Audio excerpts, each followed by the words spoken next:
Perfect. Welcome, everyone, to our perspective series today. Um, my name is Brandy, and I'm the Director of Education and Engagement here at the Utah Historical Society. We're so glad that you could join us over lunch. Um, Please, as you listen to Justina, think of some questions, and we've got an interactive later on. So the chat is open to participate in that. To get started, I'm going to read Justina's bio and we'll turn it over to her. Justina Parsons-Bernstein has a BA in History and American Studies from the University of Oregon, a MA in History and Public History from New Mexico State University, a PhD in History from Rutgers University, and a postdoc in Native American History at Arizona State University. Her studies included the history of the American West, environmental history, women's history, labor history, indigenous history, global history, history of technology, public history, historic preservation, archaeology, and museum studies. So you've seen a lot, Justina, and those are all awesome topics. Parsons-Bernstein has had the privilege to work for an array of interesting educational institutions, history-preserving entities, nonprofit organizations, and government departments in New Mexico, Colorado, Oregon, Arizona, New Jersey, and Utah. Since 2010, she has served as the Heritage and Interpretation Resources Manager for the Utah Division of State Parks. Welcome, Justina, and we're excited to hear from you today. Thanks so much for having me. Welcome everyone who's out there. I wish I could see all of your faces. I love to see people, unless you're scowling, because then I don't want to see your faces. But I would love to see your engagement in this topic. So many people are interested in this, and I thank you all for tuning in. And we're going to get started here. Utah State Parks, it's a fluctuating number, but we currently have 46 state parks and 5 state monuments. Of those, the ones that are culturally focused, we have 12 state parks and 4 state monuments. And then there's some cultural interpretation at 7 additional parks. And you can see over on this map where we're distributed around the state and by the color of the stars, which are culturally focused. So in 2021, March 16th, 2021, to be exact, the Utah State Legislature passed House Bill 257 to create Utahraptor State Park. And people are so excited about dinosaurs and everybody loves dinosaurs, but this park offers so much more. And that's the reason you're tuned in today. So Utahraptor State Park, for those of you who don't know, is right near Arches National Park. If you've ever been driving down to Moab or to Arches and you see the fallen peace officer trail sign, right after that is where Utahraptor State Park is, and on that same side of the road. Here's a historic photo of the Dalton Wells CCC Camp right after it was built, probably 1935 or so. And I just am putting this here because, and it was historically colorized. Monica, my great graphic designer, does much better colorization than this, but this is a historic colorization of the camp and the Dalton Wells quarry you can see above. And then this was also the site of the Moab Citizen Isolation Center here at this camp. So these are the features that are to be interpreted within the park boundaries. So this is what was there. And then from almost the same vantage point, this is what's there now. I mean, this is the view looking toward the quarry from the site of the former CCC camp and Citizen Isolation Center.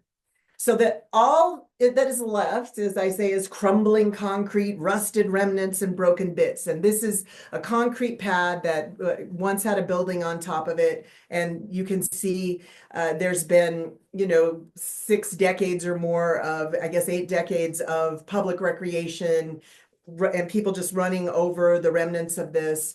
The buildings were moved off site right after 1943. They were moved to, people took them as their mountain cottages, mountain cabins and sheds and things like that. So the buildings were moved.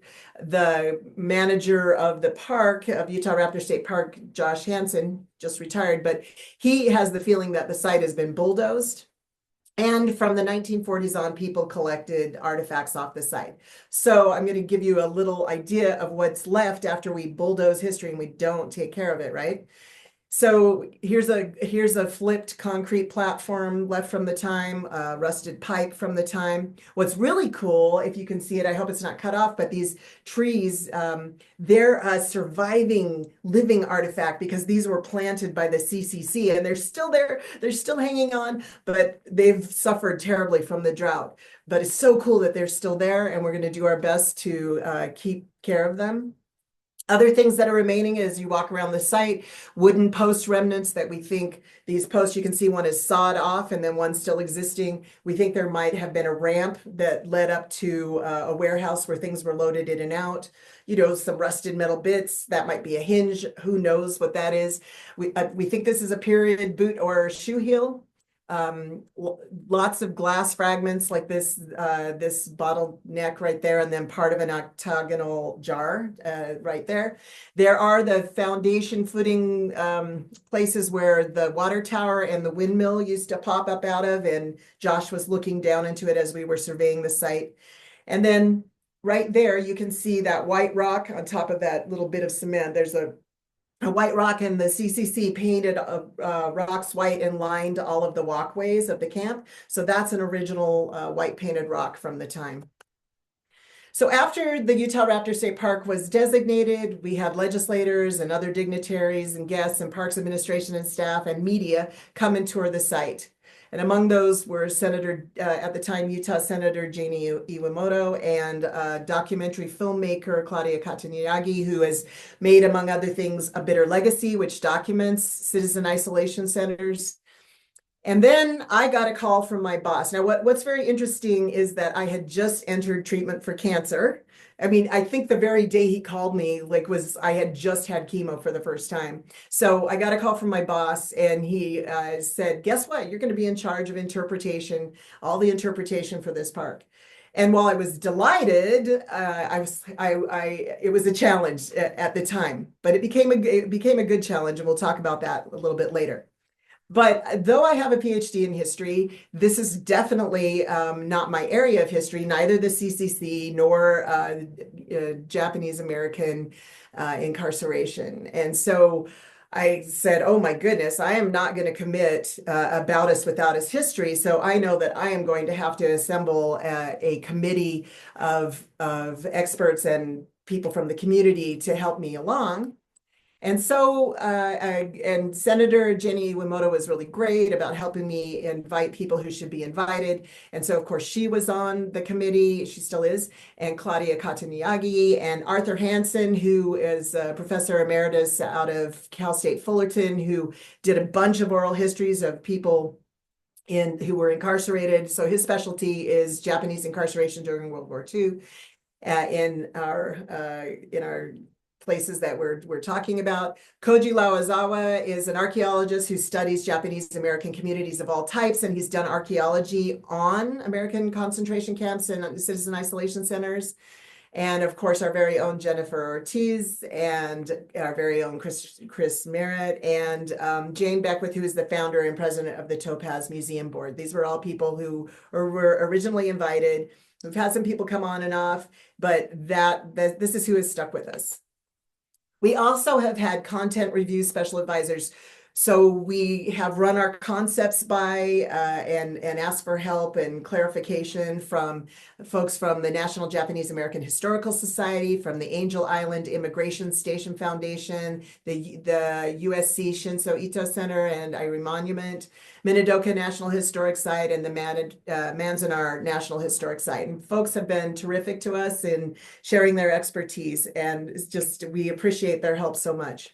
We also have a special partnership with the Museum of Moab, because collection of artifacts from this site, none of our museums have that in their scope of collections. So we've done a lovely partnership with the Museum of Moab, and they are going to be the curators of the artifacts that we collect, and they've been accessioned into their collections and will be on long-term loan at our visitor center, the things that we show.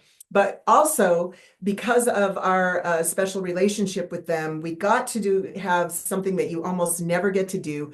We got to have a preview.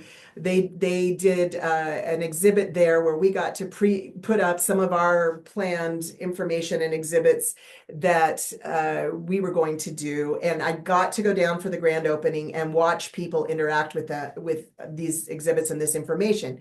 Now, all of you out there, I don't know how many of you are museum or exhibit professionals, but study after study shows that people do not read text. Like maximum, you were supposed to have 150 words on a panel, and it's visual, visual, visual. People want visuals. That's what brings them in. And they're not going to read text.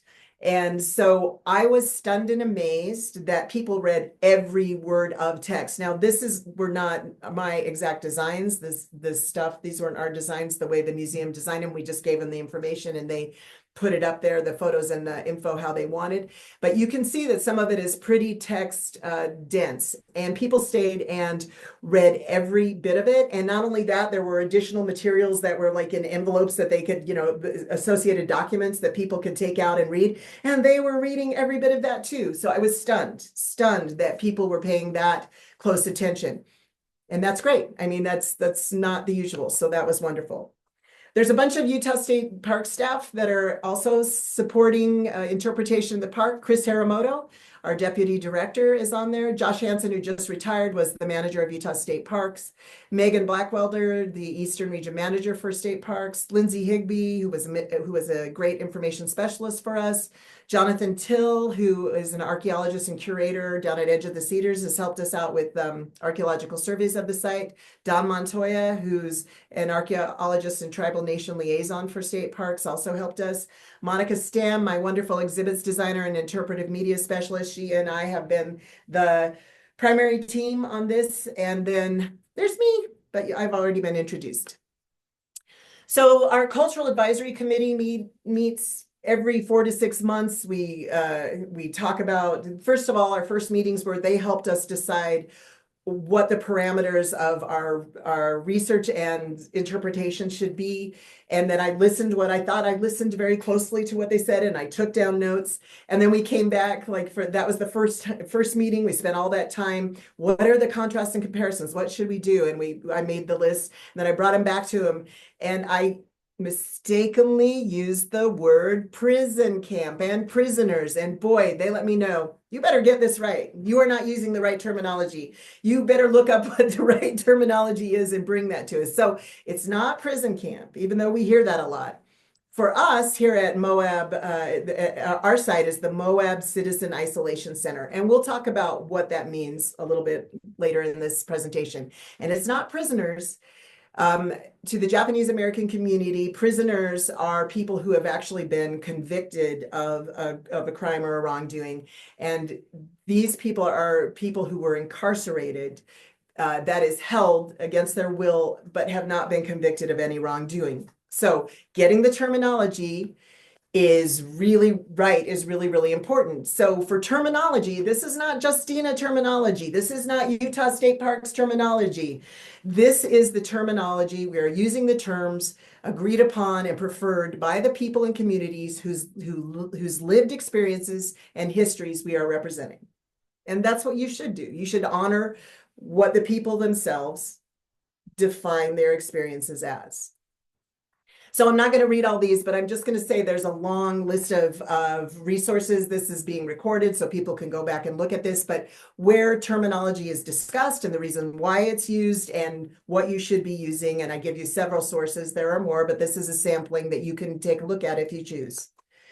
So I do want to take the time. I am committing the sin of I'm not going to do history without not with about us without us, but I'm going to do the sin of just putting a lot of words up. And I'm sorry, I'm going to take the time to actually read this to you. On March 13th, 1998, the Japanese American National Museum and the American Jewish Committee released a joint statement regarding the use of the term concentration camp in an Ellis Island Immigration Museum exhibit entitled America's Concentration Camps, Remembering the Japanese American Experience. Now, here is an excerpt, and I think this perfectly encapsulates why the Japanese American community has also adopted the term concentration camps when they're referring to the camps where people were rounded up and put on in several states, put into. A concentration camp is a place where people have been imprisoned not because of any crimes they have committed, but simply because of who they are. Although many groups have been singled out for such persecution throughout history, the term concentration camp was first used at the turn of the century, and they mean like the 1890s to the early 1900s, in the Spanish American and Boer Wars. So predating World War II, where we all heard about it over in Germany and Poland and over there, this term has been used. We use the term concentration camp in our exhibits when we identify the camps from which the men who were incarcerated at the Moab Citizen Isolation Center were removed, such as the Gila River concentration camp in Arizona and the Manzanar concentration camp in California. So we don't call what our place that we're interpreting a concentration camp, but those men were removed from concentration camps and brought to the Moab Citizen Isolation Center. So why a citizen isolation center? You already have these concentration camps. Why a citizen isolation center? Well, the War Relocation Authority officials hurriedly created the Moab Citizen Isolation Center because there was what has been termed as the Manzanar riot, but what it was really was a protest when Harry Ueno, who is one of our, he's a person that is featured in our exhibits, but he was a kitchen worker and he was a labor organizer. And on December 5th, there was somebody who, another person who was an official with the Japanese American Citizens League, who was beaten pretty badly by a gang of 5 or 6 people. And the camp authorities rounded up Harry Ueno and arrested him without any concrete evidence that he'd actually been involved. And they took him to a jail off-site. And the people of Manzanar, it created a mass protest. And they said, no, bring him back, release him. You don't have evidence that it's him. And so eventually there's estimates between 2,000 and 4,000 people actually rose up to protest in the camp. And MPs were ordered to throw tear gas into the crowd and then fire into the crowd. They fired into the crowd. They hit 11 people. They shot and wounded 11 people. 2 young men actually died from their injuries. Now, the camp authorities blamed the organizers of the leaders of the protests for this violence, and they rounded up 15 people. Harry Ueno was already in jail, but they rounded up 15 other people, including Joseph Kurihara, who is one of our people that is also featured in our exhibits, and they sent them to jail offsite as well. And there were 15 people crammed into, I believe, an 18 by 18 by 20-foot cell for a month until they were then sent to the Moab Citizen Isolation Center. And they arrived at January 11th, so that just passed the 82nd anniversary of when the men first arrived at the Moab Citizen Isolation Center, just passed last weekend, or a weekend before last. So jail wasn't enough. They wanted to physically remove and isolate these people they called troublemakers from their families, their friends, and their associates. And they looked around very hurriedly, and the incident happened December 5th, and already like a week later, they were looking around for places to put these gentlemen, and they said, hey, we've got this empty CCC camp that was just recently evacuated, abandoned outside of Moab. It's isolated, it's away from everything, let's stick them there. And so the Moab Citizen Isolation Center was born. So the other places, people went in families, they have their friends and their families around them and could associate. This was very different. This was a totally just male experience and isolated away from everyone. So they took the buildings and of the CCC camp And we know from Harry Ueno, he hand drew a map later on from memory about who was housed in what. Now, so what originally there were 16 people from that original incident in Manzanar that were moved here. But the other camp directors from the other concentration camps were like, hey, a place to move people who are talking about violations of citizen civil rights. And, we want to remove these troublemakers. So they sent people there too. And you can see here from the map, people came from Tule Lake, 15, Gila River, 10, the original Manzanar, 16, and then another 10 from Manzanar were housed. And then there were 4 people kept in isolation. Harry Ueno and some other folks were isolated out because they continued to agitate, saying their civil rights were being violated and that people shouldn't go along with what was happening. So anyway, at first we couldn't understand Harry Ueno's hand-drawn map because it wasn't like the layout of the camp. And then we realized, oh, from how he envisioned it, it was flipped and flipped. So we got that right, and then it aligned, and we were able to put who was where at the time. So that was cool. Now, these are 15 of the 54 men who were incarcerated at the Moab Citizen Isolation Center, and the dates of that camp ran from January 11th through April 24th, 1943. And people came in waves to be there. This is taken rather late in the game because I know who some of the people are in this photo, and I know that the gentleman on the top left arrived in March. So they'd been there already a few months. Harry Ueno is the second one over in the top row on the left there. So this is an actual photo there. This is one of the very few photos taken of the men who were incarcerated here. And so we're fortunate to even have that. So the first major milestone of research that we reached was one of the things that myself and the committee wanted to do was to get the names of all the men who had been incarcerated at the site. And there are various numbers reported. 39 was the most common number reported. There were 39 men incarcerated at the site. It's not true.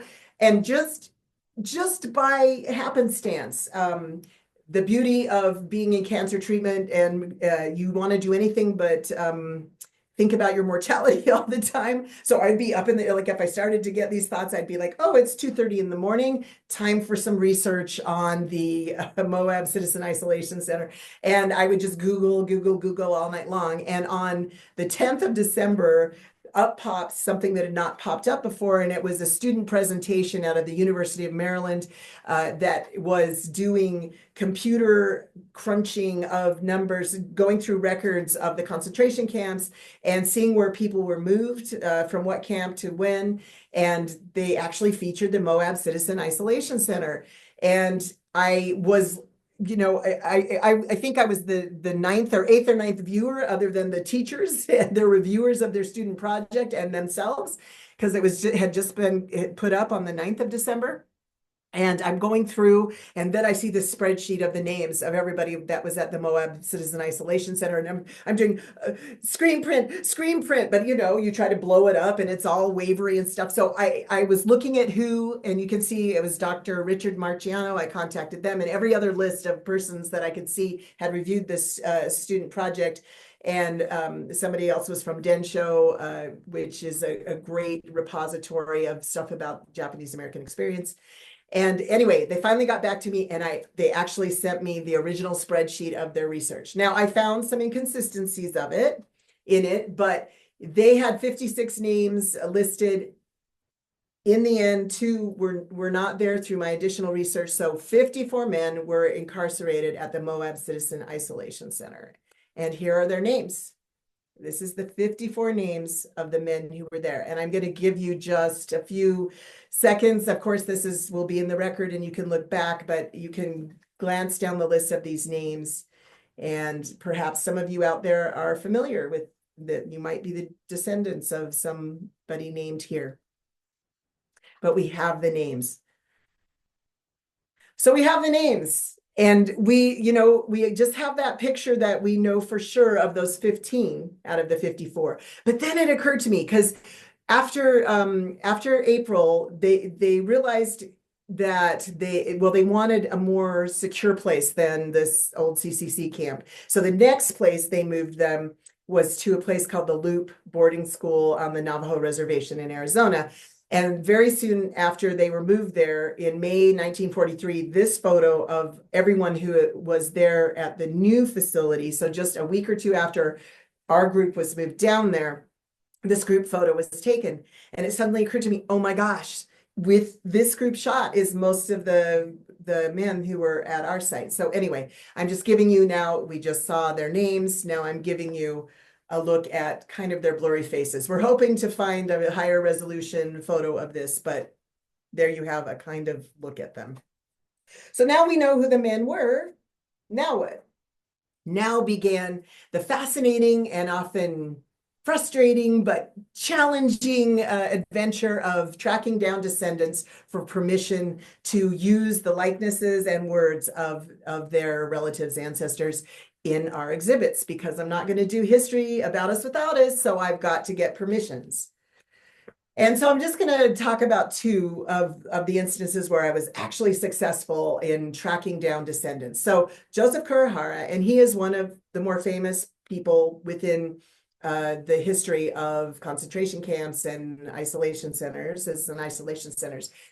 But he never married and he never had children. So what to do for descendants? So I found his original census of, with he had many brothers and sisters, his parents and his brothers and sisters in Hawaii, where he was born an American citizen. He was an American citizen. So I went back to that original census of when he was a boy with his parents, and I'm looking at all of his brothers and sisters' names, and systematically I'm going through Googling and I'm looking for obituaries, because that's what you do. I want to look for obituaries, and we're so far back now that I'm looking for obituaries of the original, his sister, who was born in 1890, for instance, that's pictured here. And then I'm looking at her children, and then I'm looking at her children's children. So we're going, because mostly they're all dead generation after generation, and I'm looking for descendants named in the obituaries, and then I'm Googling those names. And how I got permission was I Googled the names of the children of his sister, of the grandchildren of his sister. And there was this obscure reference, like in 1994, a man with that same name who taught band at a Hawaiian high school won a National Band Teachers Award. And I thought, maybe this is a key. And I wrote to that high school and I said, look, I'm looking for this person who was a band teacher, and I want to feature his uncle in this. I told him what we were doing in our visitor center exhibits, our historic exhibits. And I would love to get in touch with them. If they weren't comfortable giving me his contact information, please give him mine. And they sent me his address, and I wrote a land letter and with my information. And by gosh, I got an email right back. Beautiful gentleman, Lloyd Nakahara, wrote me, and he conferred with his cousins, and they're all in their 80s, and they gave me permission to use his uncle's likenesses and words. And Joseph Kurihara was prolific. He wrote many tomes. He called one his dissertation. He called one his autobiography. He wrote poems. He wrote various and sundry other types of screeds and just all sorts of written work. So he's very rich. We've got lots of rich material for him. And he was fascinating. So lucky to get that descendant permission. Now, another man we're wanting to feature is named Masao Kawati, and he was an educator, and he was very educated himself, and he was a teacher, and I was trying to find anything out on any of our people, but this was one of the people whose names I kept Googling, and up popped this from Japan, produced in Japan, documentary called Dear Mr. Collins, but it was about Masao Kawati and his son. A decade after he died, Masao Kawati, after the war, World War II, returned to Japan. He never talked about this experience with his family. His son, after 10 years after his death, found a trunk up in the attic, and he opened it up and it was full of papers documenting his experiences. And then his son decided to retrace the steps of where his father had been incarcerated and try to find out more about this experience. And there was a documentary made out of it. I couldn't find a way to get a hold of this man, so by Googling, so I wrote the Japanese television production people that had produced this and said, will you please forward my information? And they did, and he wrote me back. I used first a real in live person translator to try to do it right the first time, and then there wasn't time, so I used Google Translate and said, please know that I'm using Google Translate, but we went back and forth that way.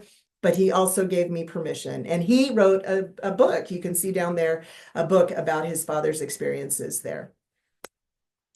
So I never wanted this to be what Justina thinks of these events. This is not Justina's view of this events. I committed to, from the get-go, to do the interpretation through the words of the people who lived this experience. So I want to stay away from contextualizing, as I need to provide some context in our exhibits, but I'm doing it as little as possible and wanting people to learn of what it was like by how people themselves expressed what it was like.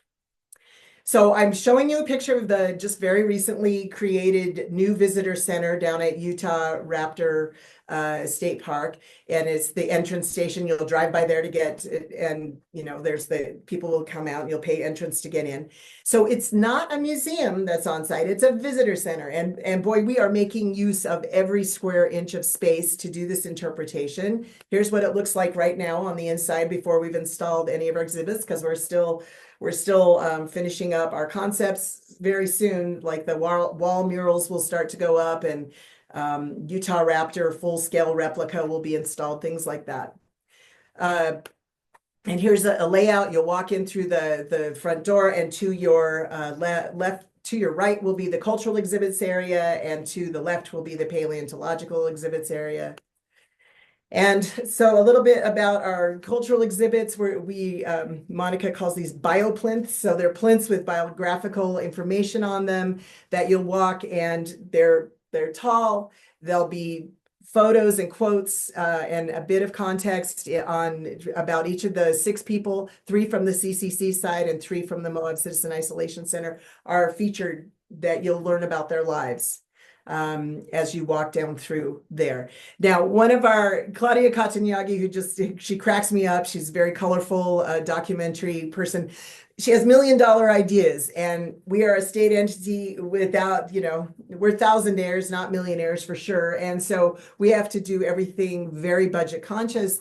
So she's always, let's have, a la Coachella, let's have holographic, people come to life and greet people. So, okay, dial it down. We need to think of things that are much more manual. Also, for me, technology, things always break down, so I don't like them because we don't have the budget to then keep them fixed. And a lot of times our places are out in the middle of nowhere and it's hard to get technicians. So I'm much more not into technological stuff, but much more stuff that's going to stand the test of time. Kids hammering on it and all that kind of things. We are a big believer in tactile and universal design, and everybody being able to access. So anyway, she said, look, we don't do posters on walls. That's what she said. And so we have dimension to the things that even though they're not animatronic or whatever, but we try to give dimension and life just in the design of the way they're designed, and with tactile experiences and things like that. So the tone, I've decided to call it A Tale of Two Camps, because I want to impress that the different experiences that have been had on the exact same site, not even far apart, just a matter of 2 years, 1 year. There's such a different experience here on this exact same camp, A Tale of Two Camps. This is a mock-up of, on the right, if it's the same, on the right is a colorized version that Monica did a beautiful job hand colorizing, not just pressing AI and doing it, so individualizing skin tones. And then on the left are some of our guys from Dalton Wells CCC. But I want to take the time. So this is a mock-up of the exhibit introducing you to the tone of what's going to happen for our cultural exhibits. And I want to take the time to actually read to you what this tone will be. And so on the left, I'm going to read Arthur Whitehead's quote, he was an American citizen, a World War II veteran, photographer, music buff, and avid outdoorsman who was enrolled at Dalton Wells CCC Camp in 1940. He wrote, I thought it was heaven. I thought it was wonderful. They wanted to give fellows something to do that couldn't find work. I actually dropped out of high school to join the CCC. I figured the $21 a month would help, which it did. The bonus was the better experience than I ever imagined I could have. It was a great thing for me. Now on the right side, the Moab Citizen Isolation Center experience and Joseph Kurihara's experience. It was an awful feeling, this first realization that my own government did not even consider me an American. It considered me a Japanese, and further, a Japanese ready and willing to sell it out. You must remember, I had never even been to Japan in my life. I am not Japanese. I am an American citizen and a veteran of 26 months overseas duty in the last war. And so Joseph Kurihara, American citizen, World War I veteran, businessman, scholar, ship navigator, and activist who was incarcerated at the Moab Isolation Center in 1943. Okay, that sets the tone. So there have been books, articles, and documentaries about the three men that we're featuring also in our exhibits at the Moab Citizen Isolation Center. So we looked for different ways to interpret their experiences. And I just show you each here a book that has been written about Harry Ueno, a book that's been written about Joseph Kurihara, and the book by Masao Kawachi's son, Haruo. So anyway, there has been other stuff written, but I want to look for different ways to tell their story. And one of the things, unbelievably, was a love story. So Harry Ueno had a wife, Yazo Ueno, and early on in the game, early on in the research, I found a letter he had written where it brought chills to me, because just going along writing his wife, he said, thanks for the flower. And I was like, oh my gosh, his wife sent him a pressed flower. And I told our advisory committee the next time we met, I said, oh my gosh, he got sent a pressed flower. So hold on just a minute, because let's take a look at these photos, these great photos that we have permission also to use from the granddaughter Jody Lindbergh of Harry Ueno. Harry and Yazo Ueno at Brighton Beach in 1930. I think that's very soon after this might be their honeymoon trip. And then there's Harry's with his sons Yoichi, Ryo, and Hiroshi in 1938. There's Yazo with their sons in 1941, right before they're rounded up and put into the Manzanar concentration camp. And then there's Yazo and Harry with their sons in 1949 after being released from incarceration. So just a lovely look at the family over time. But then you guys, right, a lovely helper in research was Rosemary Masters, who was the lead interpretive ranger at the Manzanar National Historic Site. And on her last day, she was leaving to take a new job, and she said, "Hey, did I ever send you that link to the diary of Yazo Ueno?" And I said, "What are you talking about?" No. And so on her very last day, she sends me the link, and I'm reading it eagerly. And first of all, in February, and she's in Manzanar, which is in California, she says the peach blossoms are turning red, as she writes in her diary. I waited all day for Yoshio's letter, but none came. And Yoshio was Harry Ueno's Japanese name. I wonder if they won't let me write to him. But then on March 3rd, people, she said, I wrote to Yoshio and enclosed peach blossoms in the letter. And I was like, they were peach blossoms that she enclosed in that letter. It was just closing. It was just that connection, that dialogue, that back and forth. I had two sides of a conversation. It was asynchronous. It was experiences lived in two different places, but suddenly they were connected by this peach blossom. Now let's read the rest of, here was what he was reading. Thanks for the children's letters. Let them study Japanese. Give my regards to the neighbors. Don't work too hard and take good care of yourself. Thanks for the flower. We sent a letter telling about the truth of the Manzanar incident to the Manzanar block representatives. However, they reported to the camp authority that we were threatening them. As a result, our letters are being inspected one by one. They are trying to make us suffer more and more.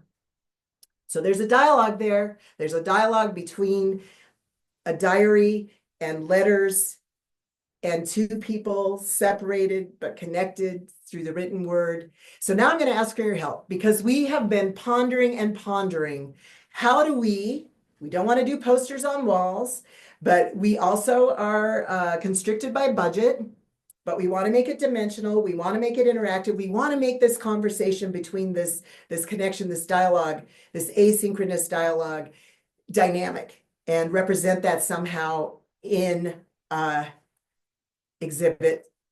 And so this is your chance to help us out. And in the chat, you've been given permission to chat it up in there. Please share if something now, and I'm going to read you a couple of other of their dialogue quotes that we're going to have talking to one another in the exhibit.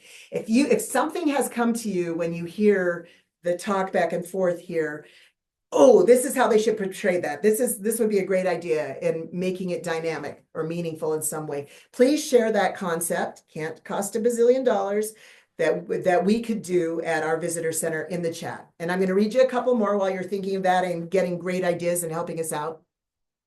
So Yazo wrote on February 11th, 1943, Yoshi asked me to send him 3 nightgowns. So I sent to the canteen and brought some material to sew them. I went to the canteen. In the afternoon, Mrs. Yamaguchi and Mrs. Suzukawa came to visit. Both ladies' husbands are detained at Moab, Utah. Now, he writes a letter to her that says, today I received all the goods which were sent. Thank you. I think the nightwears are just the right size. I gave the 2 persons one each. Thank you from them. We 4 are still segregated from the rest, and except the mealtime, we are detained in a room all day long. But then this made me laugh. However, since the room is large, which was meant to hold 20 men or 25 men, and there's 4 of them in there, we don't particularly feel inconvenienced. It is said that about 13 people are coming here either today or tomorrow from Gila, Arizona. It means that other poor victims are to be added here. And then I'm going to do one more dialogue back and forth as you give us your brilliant ideas. Yaza says, it has been 3 months, and this is going to start, like this is starting, this was at the, he was taken away in December. So, but this is going to start their dialogue. It has been 3 months since Yoshio has been detained. It has been truly long days for me. When he was in Lone Pine Jail, I had happy thoughts, which was the jail near Manzanar. I had happy thoughts of his returning, but now he is at Moab, and I haven't any such hope now. Only his letters are my hope to continue to survive. And then at the very end of this experience of them being separated on December 29th, 1943, by that time, all of the folks had been moved to a even more, like security got tighter and tighter as they got moved from place to place, and they were in Tule Lake concentration camp that had a special prison inside of the concentration camp where these men were held, so that their family, even though they'd been transported there, could be no closer than 200 yards away and look at them through a fence. So he writes at the very end of Yaza's diary, this is handwritten by Harry Ueno. They arrived in Tule Lake in the evening. The following day, they finally arrived in my room just before noon. All of the baggages were opened and searched. Most of the written material was taken away, just like when I came to Tule Lake. Everything I wrote, or all our letters from Yazo, was taken away and never returned to us. And that broke my heart. So this dialogue that I'd been following back and forth and seeing his letters and reading her diary they must have retained the diary, but those letters were censored and from the government and taken away. So in a way, I hope to restore that communication through this exhibit for them. What was taken away, I'm trying to restore. Besides so I hope you have written anything. And please let that percolate, and you can contact me later if you have a brilliant idea to let me know. But besides the visitor center, we're going to have a historic trail, an interpretive trail around the actual site. And that will that allows us to do so much more interpretation than in that small visitor center. And since we know where the buildings are that are in the camp, and this was done through comparisons of lots of different historic photos of the camp and its layout, and after the camp was disbanded, they were deciding what to do with the buildings. And so there was a list of buildings, the government, a list of buildings created and their dimensions, and we matched those to the footprints of the buildings. So we think we have a pretty good idea of what was where.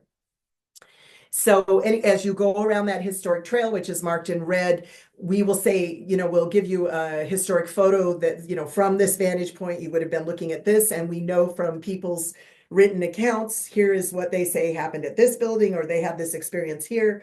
And that will be in waysides along the trail as you walk around. And this is the actual trail being set up. This is the actual site, and the trail has been hardened since then, but there'll be waysides all along it. And this is a good thing because it allows us, as we learn new things, we can continue to expand interpretation over time. Now, I do want to talk a little bit more about, there is no interpretive staff assigned to this park, and I don't want the poor young people on their spring break from high school who are working at the gift shop they won't be trained to undertake the weighty matters that are being brought up in some of the exhibits. So wherever possible, both at the waysides along the historic trail and in the visitor center, there will be QR codes to direct people to where they can further get resources to learn about these matters and go other places to go to and people to contact. So we're not just leaving people hanging when we bring this stuff up, but we're giving them everywhere, hopefully places to go for further information. And then just to show you a little bit closer, this is where the layout of the camp. This was very soon after it was built in 1935. Just through our research where we think what was what. And I just want to end by saying that the greatest frustration of being a historian is that you can't go back in time and change things when things were rotten, when things were miscarriages of justice. That's always been a heart wrencher for me. But one of the greatest privileges and duties of a historian, as I see it, is that you can bring past injustices to light to try to keep them from happening again. And that ends my presentation today. If any of you have any questions for me, I'd be happy to answer them. Thank you, Justina. It looks like we are getting some ideas in the chat. So it just took a little bit to think about it. So wonderful. For anybody who has any questions, please put them in the chat or the Q&A box. I'll be looking at those.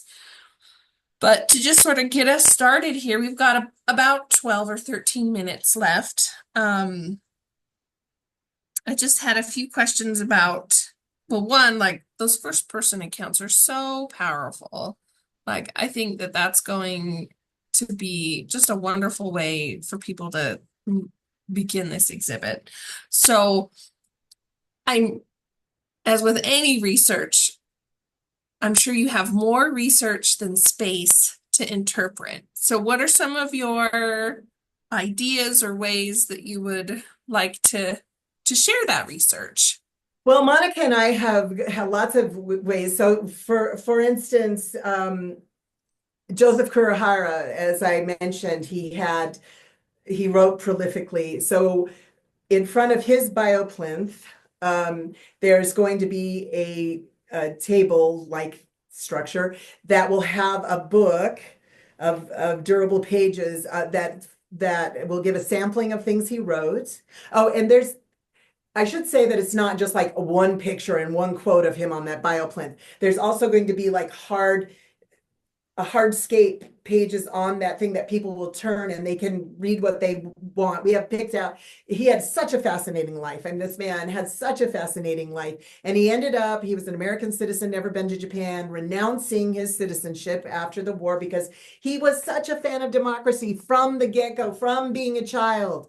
And he always championed American democracy, and it broke his heart. He was a World War I veteran, for goodness sake, and it broke his heart to see this miscarriage of justice against, the Japanese Americans. He was an American. You don't even have to put Japanese in front of it. He was American.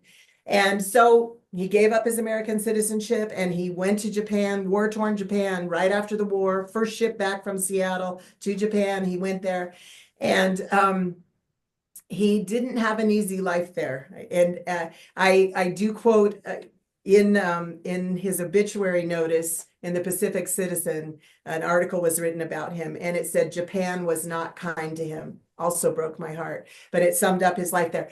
But a lovely thing that I learned about his time there was he wrote a book about bonsai and Sakai. And it's a beautiful hardback book. There were only 1,000 copies printed, and it's still like one of the best technical books on that subject ever created.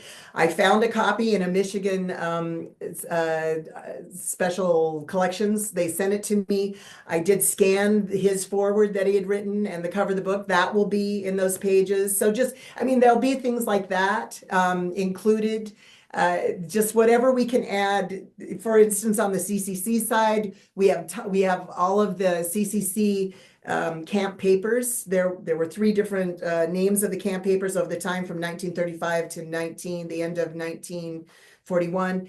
And we're going to make paper copies of all of those so people can leaf through in case their relatives. I mean, what I would like is for some public history class to go through those and make a database of all the names mentioned in it so people whose relatives were there at the CCC camp could research and say, oh, here was a mention of my grandpa actually, or my great grandpa, he did this, they were teasing him about being a ladies' man or whatever it was that's in, that mentions it in this very boyish 14-year-old boy humor camp, magazine, newspapers from the camp. But wherever we can, there will be additional things that people can read, hard copies of, or try and links to videos and other types of things like that that can enliven the history. Wonderful. Thank you, Justina. We do have a couple of questions that come in. There's one in the Q&A. Are we worried about vandalism and how will we stop that or prevent it from happening? Out on the historic site? Mm-hmm. Yeah, that's always a worry. We work with a company that it produces even fairly bulletproof. They can be, graffiti can be cleaned off them, and we've had them shot at various places, and boy, they withstood it. I mean, this is tough, how do you pronounce it? Polyphenol, whatever. It's a high pressure laminate that is really, it stands up to a lot of abuse. Of course, one of the biggest problems is really the sun. And so we have to try to orient these away from the southern and western baking because that'll fade them. So that's our challenge to do. But there's just not interpretive staff wandering around there. There's going to be a park manager, there's going to be an on-site maintenance person. And then there will be seasonal help, that will be going to the campgrounds and stuff that are there, that will be passing, and they'll be part of their duties to check on stuff. But vandalism, because we can't be everywhere at once, it is a super duty. But it would be great to we'll work with the stewardship program. That's such a great program here in our state, and hopefully get some volunteers that can help safeguard that site. That would be wonderful for us. We'd love that. That's great. Good info there. Another question that came in was, would a visitor in the new visitor center be standing precisely where any of the past buildings once stood? No, but the historic site, that's where it is. The visitor center is like, as the crow flies, 2 blocks away. But when you go on the interpretive trail, which is wheelchair accessible around the site, then you will be right where the buildings were. And, it goes in and around, like you'll be able to see where the concrete pad once, were and the remnants. But we don't want people walking off trail. One of the great tragedies is that it's been picked over, run over, so all I have left is basically a bunch of garbage to show people for artifacts, some broken bottles, some rusted nails. It would have been great if there had been things, but we know from local accounts, as people always do. Like, oh, this is interesting, this is cool. I'd love to get what has happened at Minidoka. Is that also happened before they made it a National Historic Site? And people over time have brought things back that they've held in their families, and we sure love for that to happen. We have built into the visitor center a temporary display place where we could display things that people brought back, that people bring back to us. So I would love it if that happened. We have that, a way to incorporate that if that happens.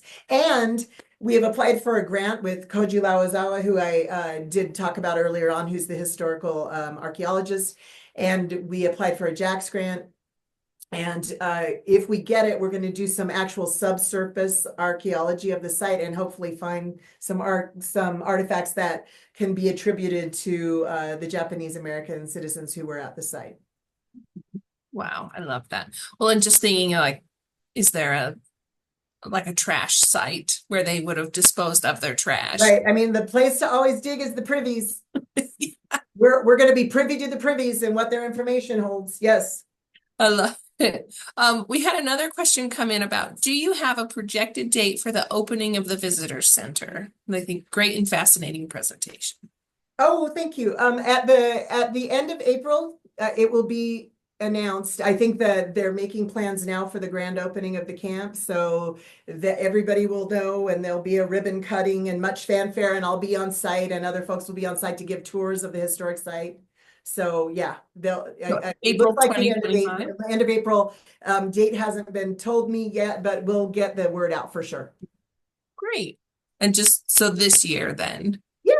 Oh, it's so close. No pressure on me and Monica, my great graphic designer and interpretive specialist. Yeah, we've got a lot to do before then. Please keep us in your thoughts. Got a lot to do. Oh, that is wonderful. Well, we have a few more minutes if anyone has any other questions. I don't think I've missed any in the chat, but there's been some great like comments about objects are so compelling. Maybe a demo of how a person would be processed and registered and what would happen to their possessions as they came into the camp. Yeah. Brandy and Justina, I have a question. So excuse me too, because I was not here around the first 5 minutes. I'm not sure if you've already addressed this, Justina, but I know that this location, obviously the Dalton Wells, and it was a CCC camp at one point. Is there going to be history on that as well, and how this space, was used about for the CCC side? Yes, yeah. Absolutely. That's why it's called a tale of two camps. I mean, it's half about the CCC camp and half about the Moab Citizen Isolation Center. Yes, and how the difference, just on the same space, such different experience. So that's the thrust of the whole thing. Yes. Oh, hold on. I'm being given great and wise counsel. Oh, there. See a tale of two camps, and we compare on the right. There is the colorized photo that Monica did of 15 of the 54 men at the Moab Citizen Isolation Center, and it's showing life site like person. That's the person perspective, how big this will be, and then on the left side is the folks from our Dalton Wells camp. There, a group picture of some of those young men working, and then the two quotes about the different experiences. And yeah, so it's going to be so exciting.